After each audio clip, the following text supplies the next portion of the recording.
Nais mo bang makatakas sa ingay ng lungsod at matuklasan ang kagandahan ng kalikasan?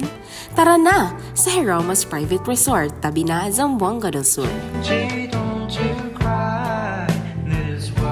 Halina't magpahinga at magsaya sa isang pribadong paraiso sa Tabina na matatagpuan sa Pangalarang Malim Tabina, at ito ay malapit sa Tambulian Elementary School na magsisilbing landmark sa pagpunta natin doon. Ito ay napaka-perpekto para sa mga pamilya o grupo ng mga kaibigan. Sa paraisong ito, mabubuo ang magagandang memorya na ating babalik-balikan. Kaya tara, at ito ang aking kwento. Every time you light my face, I do wanna say it to you, my babe. I won't be too late.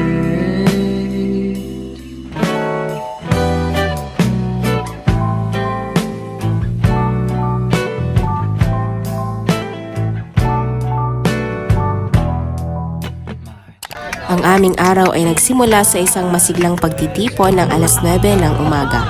Ang 2 oras na biyahe mula sa Pagadian City ay lumipas ng mabilis, puno ng tawanan at kwentuhan. Nang makarating na kami sa resort, sinalubong kami ng sariwang simoy ng hangin at nakakamanghang mga tanawin sa karagatan. Salamin at salamin. Ang buong araw ay ginugol namin sa paglalaro at pagbuo ng mga memorya. Imay siya to nga to ang prina. Lagi, ganahan mo magalaba. Before, sige lang, sige. Dire, kadyot ramon po na. Kadyot raman po. Sige.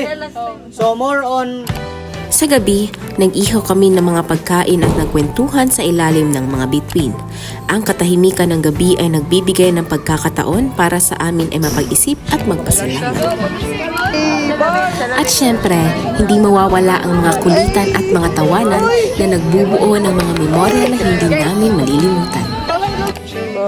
Ang paraisong ito ay hindi lamang karagatan na puno ng mga isda, kundi mga memorya ng bawat taong nakatungtong sa paraisong ito.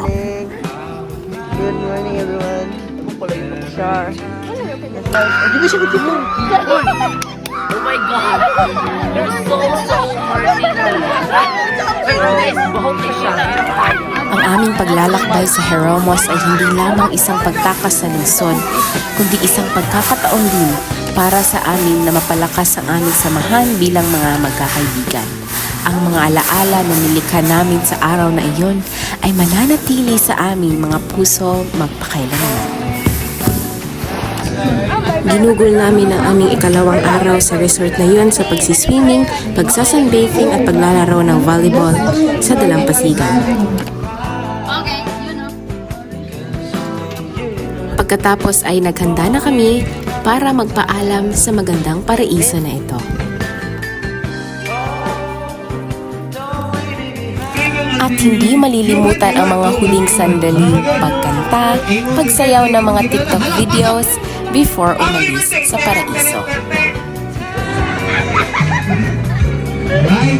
Pangakong babalik-balikan namin ang mga memoryang aming naiwan. At dito nagtatapos ang aming kwento.